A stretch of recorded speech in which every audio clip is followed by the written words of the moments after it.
اس وقت ضرورت ہے ذہن سازی کی.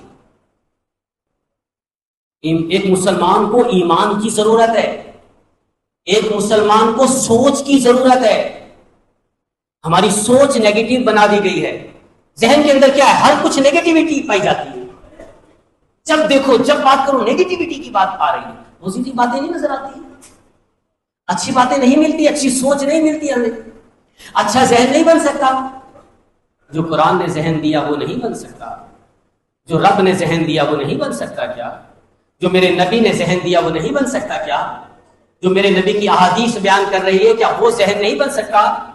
وہ باتیں دماغ میں فٹ نہیں ہو سکتی جو میرا رب فرما رہا ہے یقاتلون فی سبیل اللہ فیقتلون ویقتلون.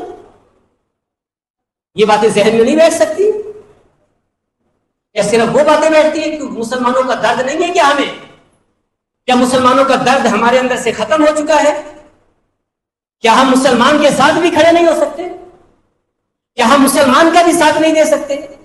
میں یہ نہیں کہتا کہ شیعوں کا ساتھ دو، فرقے الگ الگ ہیں، اختلافات اپنی اپنی جگہ، نہیں دیتے ہم شیعوں کا ساتھ. ایران کا تو ساتھ دیں گے نا،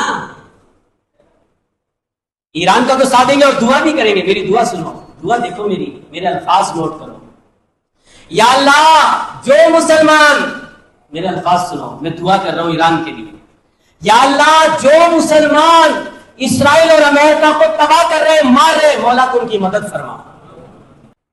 قرآن و حدیث میں امن ہے، لیکن کب؟ جب کافر چڑھائی نہ کرے اور لڑائی کی باتیں کرے، اس ٹائم ٹیبل ٹاک. اگر کافر چڑھائی کر دے اب ٹیبل ٹاک کی گنجائش نہیں ہے.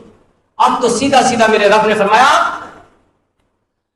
یقاتلون فی سبیل اللہ، مقاتلہ کرو ان سے بھائی، جنگ کرو ان سے، جہاد کرو ان سے، قتل کرو ان کو.